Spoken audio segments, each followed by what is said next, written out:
The city lights flickered like tiny diamonds against the night sky as Jonathan Sinclair stepped out of his black luxury car and walked toward the entrance of the Grand Luxoria Hotel. The doorman, an older gentleman in a neatly pressed suit, greeted him with a polite nod. "Good evening, sir. Welcome to Grand Luxoria." Jonathan smiled slightly and returned the nod. "Good evening." The revolving glass doors whooshed open as he stepped inside the grand lobby, where a golden chandelier hung from the high ceiling, casting a warm glow over the marble floors. The scent of fresh flowers and polished wood filled the air. Everything about the hotel spoke of elegance and exclusivity. Jonathan took a deep breath, allowing nostalgia to wash over him. It had been years since he had visited this particular location of the Grand Luxoria chain, his chain. Though he owned multiple luxury hotels worldwide, this one had a special place in his heart. It was the very first one he had acquired after years of struggle and hard work. Dressed in a simple yet sophisticated navy blue suit, Jonathan carried nothing but a single leather bag. His posture was relaxed, but his presence commanded attention. He knew he didn't fit the usual profile of the elite guests that frequented this hotel, at least not in the way people expected. He walked up to the front desk, where a young woman with blonde hair, neatly tied in a bun, stood. Her name tag read Emily Carter, and she appeared professional, her uniform crisp and spotless. However, her expression changed slightly when she saw him approach. "Good evening," Jonathan said smoothly. "I have a reservation under the name Jonathan Sinclair." Emily's eyes flickered with subtle hesitation as she typed into the system. She found the reservation immediately. It was for the presidential suite, one of the most expensive rooms in the hotel. Her lips pressed together slightly as she glanced at Jonathan again. "Mr. Sinclair," she said, keeping her voice neutral, "I see your reservation here. However, we have a policy for certain guests that requires upfront payment before check-in." Jonathan raised an eyebrow. "Upfront payment?" "Yes, sir," Emily responded. "It's standard for guests who book last minute or those without prior stays in our VIP suites." Jonathan's lips curled into a knowing smile. "I see. And how exactly do you decide which guests require upfront payment?" Emily hesitated. She could feel the weight of his question.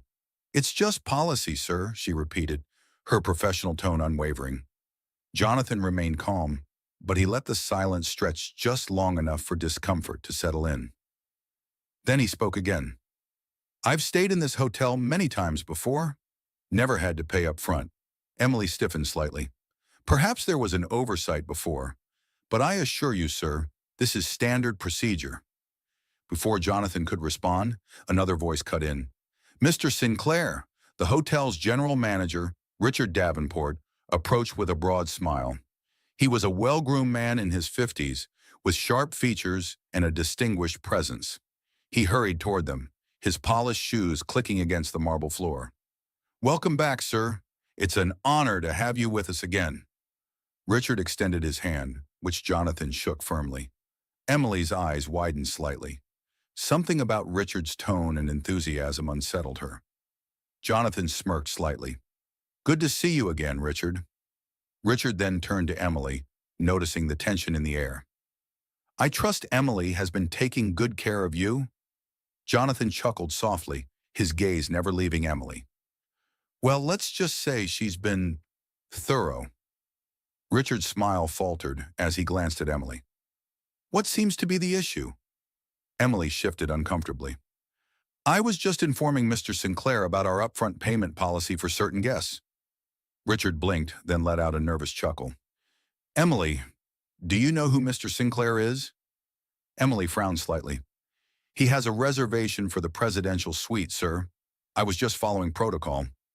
Richard sighed, rubbing his temple. Then he turned back to Jonathan. "I sincerely apologize, sir. Emily is one of our newer managers. I'm sure this was just a misunderstanding." Jonathan tilted his head slightly. "A misunderstanding? Or an assumption?" The weight of his words sank in. Emily's face paled as realization dawned. Richard quickly intervened. "Emily, Mr. Sinclair isn't just a guest. He's the owner of Grand Luxoria Hotels." Silence. The color drained from Emily's face as her mouth parted slightly in shock. Jonathan crossed his arms, watching her reaction. "Now, Emily," he said slowly, Let me ask you again. What made you think I didn't belong in my own hotel? Emily stammered, struggling to find the right words. I didn't know, sir. I was just... You assumed, Jonathan finished for her. His voice wasn't angry, but firm. Richard quickly tried to smooth things over. Mr. Sinclair, I deeply apologize. Emily is one of our best employees, and I assure you, this was an unfortunate mistake. Jonathan studied Emily for a long moment. A mistake, yes, but one that speaks volumes. He then turned back to Richard. Tomorrow morning, I want a meeting with the entire staff. We need to discuss training, especially regarding how we treat our guests. Richard nodded quickly. Of course, sir. I'll arrange it immediately. Jonathan turned back to Emily. I hope you learn from this. With that, he grabbed his key card and strode toward the elevator, leaving behind a stunned and silent front desk. That night, Emily could barely sleep. Shame and embarrassment gnawed at her. She had worked hard to build her career, but tonight had exposed a flaw she hadn't realized she had. Unconscious bias. The next morning, all staff members gathered in the hotel's grand conference room. Jonathan stood at the front, his presence commanding the room. Good morning, he began. His tone was calm but firm. I asked for this meeting because last night I experienced something I never expected in my own hotel. The room remained silent. Jonathan's eyes swept across the staff. Let's talk about assumptions. Let's talk about how we, consciously or unconsciously, judge people based on how they look. A few employees shifted uncomfortably in their seats. I walked into this hotel dressed well, polite, with a reservation for the most expensive suite, and yet I was asked to prove that I belonged. Some employees glanced at Emily, who kept her head down, her cheeks burning. Jonathan continued. Now imagine if I had been an ordinary guest. Someone who saved up for months to experience a night of luxury. How would they feel being treated as if they didn't belong? Silence. This is not just about me. It's about every guest who walks through those doors.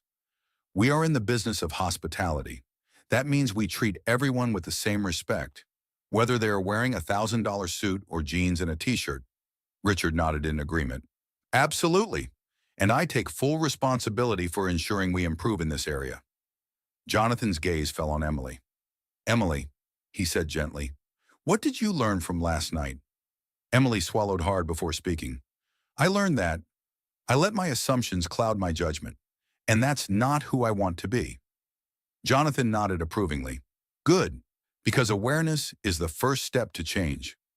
After the meeting, Emily approached Jonathan privately. Mr. Sinclair, she began nervously, I just wanted to apologize again. I realize now how wrong I was. Jonathan studied her for a moment before offering a small smile. I appreciate that, Emily. Growth isn't about never making mistakes. It's about learning from them. From that day forward, Emily changed the way she viewed her role. She no longer judged guests based on first impressions, but instead focused on genuine hospitality. And as for Jonathan Sinclair, he continued to walk into his hotels, not as a billionaire expecting special treatment, but as a man who believed in fairness, respect, and the power of second chances.